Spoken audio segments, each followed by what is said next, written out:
안녕하세요. 안녕하세요. 안녕하세요. 제이리스의 장재원 과장입니다. 장재원 과장입니다.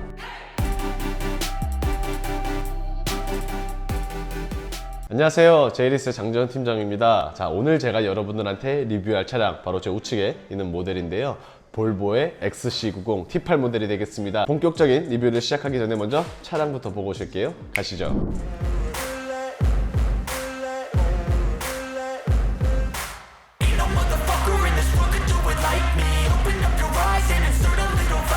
본격적인 리뷰를 한번 시작을 해볼 텐데요. 우선 볼보 같은 경우에는 S라인들은 세단, 그리고 XC 라인 같은 경우에는 SUV를 담당을 해주고 있습니다.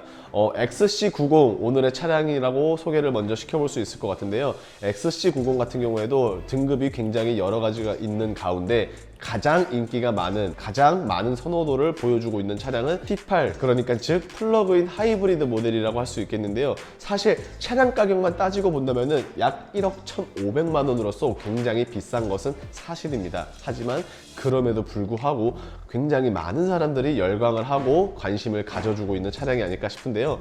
실질적으로 코로나가 시작이 되고 나서 처음에는 타격이 없었지만 이후에는 반도체가 부족하게 되어서 거의 대부분의 차량들이 이제 생각보다 이제 원래보다는 출고 기간이 상당히 길어졌었던 게 일반적이지만 볼보 같은 경우에는 사실상 이러한 반도체 사건이 일어나기도 훨씬 전, 한 4년, 5년 전부터 이미 1년이 넘는 대기 시간을 자랑을 했다고 합니다. 왜 그러냐? 사실상 입항량은 적은데도 불구하고 관심 있는 사람들이 너무 많다 보니까 수요를 따라가지 못해서 1년 정도로 시간이 걸렸다고 하는데요. 하지만 장재원 팀장, 현재 보시는 XC90 같은 경우에는 약 한 달 반 만에 출고를 빠르게 도와드릴 수 있게 되었습니다. 일단 볼보 XC90이 어떤 차량인지 본격적으로 한번 리뷰를 시작을 해볼 텐데요. 우선 볼보 같은 브랜드는 우리가 흔히들 알고 있는 독일, 일본이라든지 아니면 이태리에서 건너온 차량은 결코 아닙니다. 브랜드 자체가 스웨덴에서 넘어왔기 때문에 어찌 보면은 조금 생소한 이미지를 가지고 있을 수는 있겠지만 나름 제가 생각해 봤을 때는 옛날에 리뷰를 했었던 S90도 그렇고 이번에 XC90도 그렇고 상당히 멋진 차량이라고 할 수 있는데요. 안전성에 대해서만큼은 사실 볼보 다른 브랜드에서 따라올 수가 없지 않을까 싶습니다. 우리나라에서도 굉장히 유명한 사건이 하나 있었는데 모 아나운서 분께서 저녁에 가족들과 이제 식사를 마치고 집으로 귀가하는 과정에서 마주 오던 역주행하던 트럭과 추돌 사고가 있었음에도 불구하고 가벼운 경상만 입었다고 하죠. 그게 물론 한 2년, 3년 정도 된 것 같은데 그때 그 사건은 지금에 와서도 굉장한 화제거리로 남아있는 것 같습니다. 자, 지금 이제 그릴을 보시면서 아시겠지만 확실히 그릴 모양새 같은 경우에는 세로 형태로 되어 있습니다. 그리고 정 가운데는 볼보의 로고를 가지고 있고요. 아무래도 차량 가격이 1억 1,500여만 원을 자랑을 해주고 있기 때문에 옵션 같은 경우에는 거의 웬만한 거는 가지고 있다라고 안내를 드릴 수 있는데 기본적으로 반자율 주행이라든지 아니면 서라운드 뷰 카메라 당연히 소화를 해주고 있고요. 전체적으로 보시면 아시겠지만 그릴도 그렇고요. 그 다음에 하단부 사이드 같은 경우에도 크롬이 많이 들어가 있습니다. 그래서 그런지 차량이 조금 더 고급스러운 이미지는 어느 정도 가지고 있지 않나 라고 생각이 되는데 라이트 같은 경우에도 확실히 이제 볼보만의 스타일을 굉장히 멋스럽게 그리고 훌륭하게 현재 잘 소화를 해주고 있고요. 본넷 부분에 있어서는 캐릭터 라인들이 사실상 그렇게 굵직하게 있는 것은 아닙니다. 가운데 같은 경우에는 캐릭터 라인들이 아예 없고 사이드로 조금 이제 넘어오면서부터 약간의 굵직한 스타일의 캐릭터 라인들이 있는데 전체적으로 대형 SUV와는 상당히 잘 어울리는 모습을 보여주고 있고 볼보 사실 스웨덴에서 넘어왔기 때문에 생소하긴 하지만 어느 정도 그들의 생각이라든지 가치관, 그 다음에 추구하는 스타일을 엿볼 수 있는 부분이 아닐까 생각이 되면서 바로 측면으로 넘어가 볼게요. 자, 측면으로 넘어오게 되었는데요. 확실히 이 차량은 일단은 딱 측면에서 봤을 때 T8이냐 아니면 B6냐 라고 구분이 되는 부분은 바로 이런 식으로 전기 충전 포트가 있냐 없냐로 구분을 될 수 있을 것 같습니다. 일단은 플러그인 하이브리드 방식을 가지고 있기 때문에 기본적으로 충전을 하면서도 회생에너지를 통해서 전기 배터리를 쌓을 수도 있긴 하지만 충전 단자가 있기 때문에 충전기를 물려서 충전을 하실 수도 있고요. 지금 보시는 것처럼 차 문이 만약에 열려 있으면은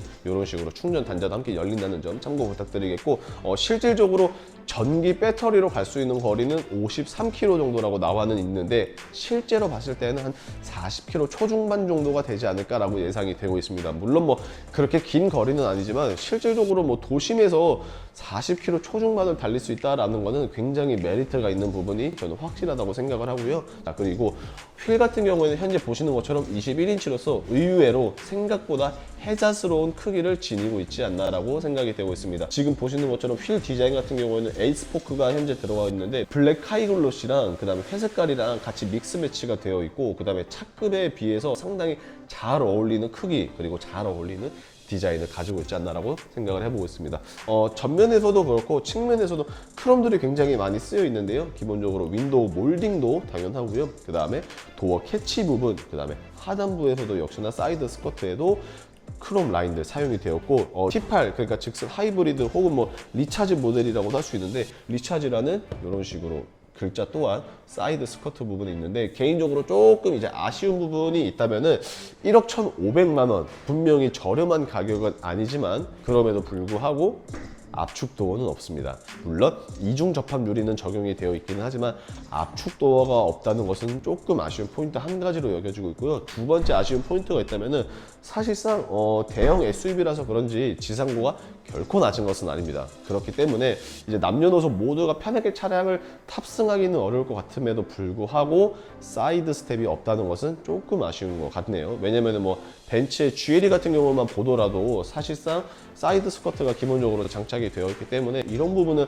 패밀리카로 봤을 때 상당히 이점이 되겠지만, 볼보 XC90은 그게 없다는 것은 조금 아쉽지 않나? 라고 생각이 되고 있습니다. 물론 뭐 크게 관여할 부분은 아닌 것 같지만 그래도 아쉽다, 타사에 비해서. 이렇게 마무리를 한번 해보고, 그 다음에 이 차량 같은 경우에는 현재 외건 형태를 가지고 있습니다. 볼보의 SUV들이 거의 대다수가 쿠페가 아니라 외건형을 가지고 있는데요. 아마도 그들은 보기 이쁜 것보다는 실용성, 현실적으로 봤을 때 조금 더 중요시하는 것들을 조금 더 신경 쓰지 않았나? 라고 생각이 되고 있습니다. 왜냐면은 뭐 솔직히 쿠페가 이쁘긴 하지만 실용성은 조금 떨어지잖아요, 외관 형태에 비해서. 그렇다 보니까 XC60도 그렇고 지금 보시는 XC90도 그렇고 일부러 그런 식으로 외관형을 하지 않았을까 싶은데, 특히나 XC90 같은 경우에는 승차 정원이 일반적으로 우리가 생각하는 5인승이 아닙니다. 3열까지 존재하는 7인승으로 나와 있기 때문에 굳이 쿠페형보다는 외관형이 훨씬 더 맞지 않을까라는 생각이 되면서 바로 후면 넘어가 볼게요. 자, 후면으로 넘어오게 되었는데요. 확실히 후면은 전면과 마찬가지로 다른 볼보 차량들과 아이덴티티를 맞춰서 디자인이 되어 있지 않나라고 생각이 되고 있습니다. 기본적으로 데일리 등 같은 경우에는 수평적인 가로 형태보다는 이런 식으로 세로 형태로 되어 있는데, 어찌되었든지 간에 저는 개인적으로 아직까지는 가로 형태가 조금 더 이쁘고 세로 형태는 조금 이질감이 느껴지는 것 같지만, 그럼에도 불구하고 볼보의 XC90은 굉장히 멋있는 포인트로 자리를 잡아주고 있습니다. 그리고 쿠페형이 아니라 외관 형태이기 때문에 당연히 이런 식으로 와이퍼가 있기는 하지만 위쪽으로 빼놓은 게 아니라 노출 형태로 되어 있다는 것도 조금 아쉽고요.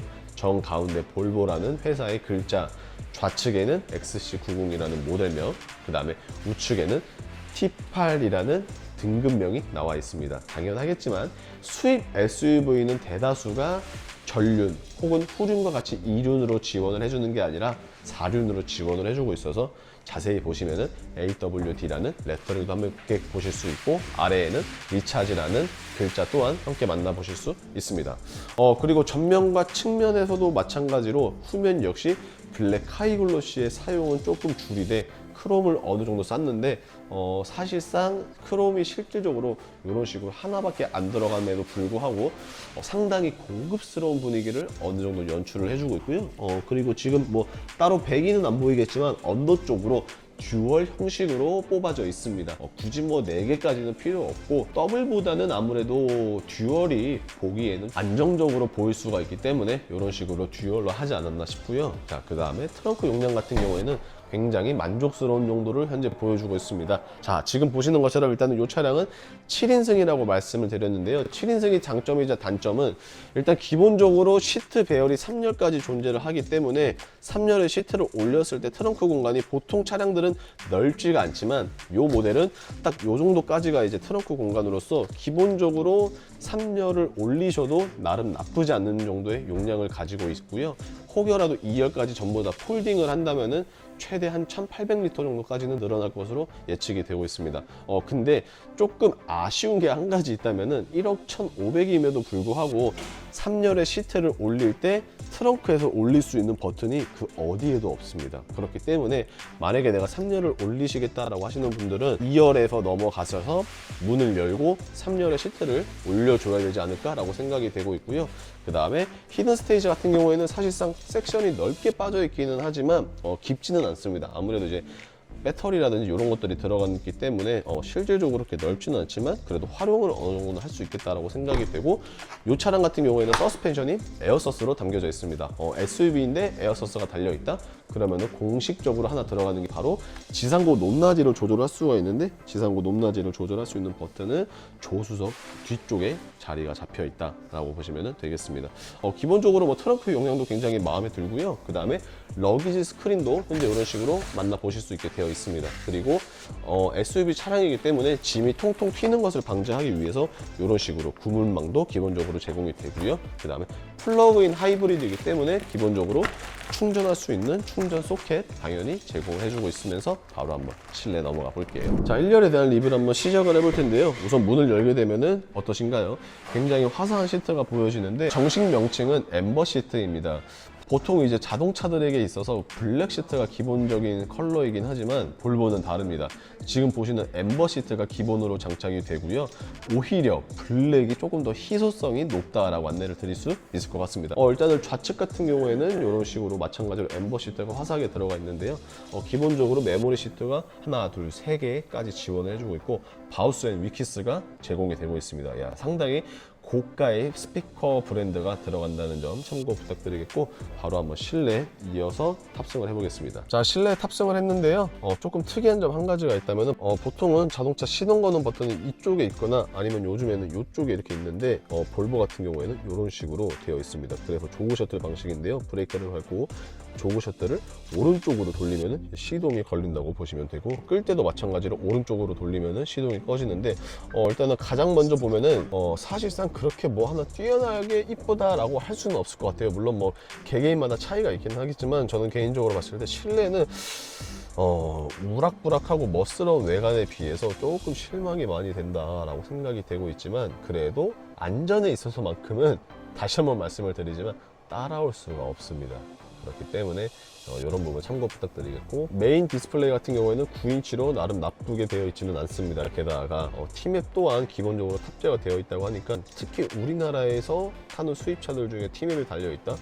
굉장한 메리트가 되지 않을까 라고 생각이 되고 있습니다. 약간 아이폰 같은 느낌이라고 보시면 돼요. 전체적으로 터치가 다 지원이 당연히 되고 있고요. 버튼이 없는 것으로 보아서 웬만한 기능들은 다 디스플레이 안에 들어갔다라고 생각을 하시면 되고, 그 다음에 가운데 홈 버튼 같은 게 있어서 이런 식으로 홈 버튼을 쓸 수 있는데, 아까 말씀드린 것처럼 T맵 오토가 기본적으로 깔려 있습니다. 그리고 이 차량 같은 경우에 이제 탑승을 하게 되면은 이런 식으로 되어 있는데, 일단은 전기차가 아니라 플러그인 하이브리드이기 때문에 주의를 하게 되는데, 모든 가솔린 차량은 글로벌 규정에 따라 옥탄가 95 이상의 연료, 즉 고급유를 사용하도록 명시되어 있습니다 라고 되어 있는데, 저는 개인적으로 봤을 때 권장 사양이지 의무 사양은 아니라고 생각을 합니다. 물론 고급유를 넣어주면 당연히 좋긴 하겠지만 이 차량 자체가 배기량이 2000cc로 들어가다 보니까 저는 개인적으로 굳이 뭐 고급유를 안 넣어도 되지 않을까 라고 생각이 되고 있고요. 자, 그리고 등급에 따라서 기어봉이 조금씩은 달라지는데 T8 같은 경우에는 크리스탈 기어봉이 들어갑니다. 야, 사실 옛날에는 몰랐는데 이것 때문에 높은 등급을 하시는 분들이 의외로 많이 있습니다. 그래서 저도 그때 알았는데, 야, 이게 확실히 멋스럽긴 합니다. 일반적으로 하위 등급 같은 경우에는 그냥 검정색으로 들어갔지만 요 크리스탈 기어봉 굉장히 멋있는 포인트로 여겨지지 않을까라고 생각이 되고 있고요. 그 다음에 시트 같은 경우에는 확실히 스웨덴이 굉장히 잘 만드는 것 같습니다. 착자감이, 제가 웬만한 브랜드의 차들을 다 앉아봤는데 그 중에서도 탑은 저번에 S90에서도 느꼈지만 이번 XC90을 포함해서 볼보가 가장 뛰어나지 않을까 싶으면서 2열 한번 넘어가 볼게요. 자, 2열 한번 넘어가 볼 텐데요. 일단 1열과 마찬가지로 문을 열게 되면은 이런 식으로 화사한 엠버 시트가 가장 먼저 반겨주고, 뒤쪽에도 앞쪽과 마찬가지로 바우스 앤 위키스 현재 스피커 지원을 해주고 있고요. 가장 먼저 보이는 썬루프 역시나 파노라마 썬루프로 광활하게 펼쳐져 있네요. 한번 탑승을 해서 앉아보면은 확실히 1열만큼 못지않게 2열의 착자감 상당히 좋고요. 자, 그 다음에 포존 에어컨으로 들어가 있고 열선 시트는 깔려 있지만 통풍 시트는 없다는 점 참고 부탁드리겠습니다. 실질적으로 뭐 뒤에서 봤을 때 앞모습은 딱 이 정도라고 보시면 되는데 굉장히 멋스럽고 훌륭한 잣대를 잡아주고 있습니다. 그리고 뒤로 넘어가서 보시게 되면은 기본적으로 현재 시트를 접어놨기 때문에 뭐 이런 식으로 트렁크 공간이 나와 있긴 하지만 트렁크 공간을 조금 줄이되 시트를 펼치게 되면은 사람이 조금 더 탈 수 있는 여유 공간을 확보할 수 있다라고 생각이 되고 있고요. 중앙 부분 같은 경우에는 크게 볼 거는 없는 것 같네요. 그냥 이런 식으로 컵홀더만 나와 있다는 거 참고 부탁드리겠고요. 그리고 생각보다 방지턱이 높지는 않습니다. 그래서 가운데 앉는 사람도 나름 괜찮지 않을까 싶고, 가운데 앉는 사람을 위해서 여기는 따로 이제 플라스틱 고무 같은 재질로 되어 있어서 마감이 상당히 내구성은 조금 더 신경을 많이 썼다라고 생각이 되는데, 오늘 최종 리뷰 한번 맞춰볼게요. 자, 지금까지 볼보의 XC90이었습니다. 사실 볼보 누구에게나 조금 희소성 그리고 생소함을 가지고 있기도 하고, 저 역시 XC90을 이번에 처음 이렇게 담당을 해보면서 처음으로 보게 되었는데, 사실 잘 모릅니다. 차를 잘 모르지만 XC90은 딱 두 가지의 포인트만 말씀을 드리면 될 것 같은데, 첫 번째는 안전, 두 번째는 출고 시기, 이 두 가지만 뭐 알고 계시면은 가장 좋은 구매가 되지 않을까 싶은데요. 뭐 안전은 굳이 제가 얘기를 하지 않아도 많은 분들이 아실 것 같고, 장 팀장이 담당하는 것은 출고 기간을 줄일 수 있기 때문에 문의 주신다면 언제든지 좋은 결과 안내 드릴 수 있고요. 궁금하신 점이 있다라고 하시면은 우측 상단에 있는 연락처로 연락 주시면 되고, 어떻게 오늘의 영상 조금이라도 마음에 드셨거나 도움이 되셨다라고 하시면은 구독과 좋아요 그리고 알림 설정 부탁드리면서 인사드리겠습니다. 감사합니다.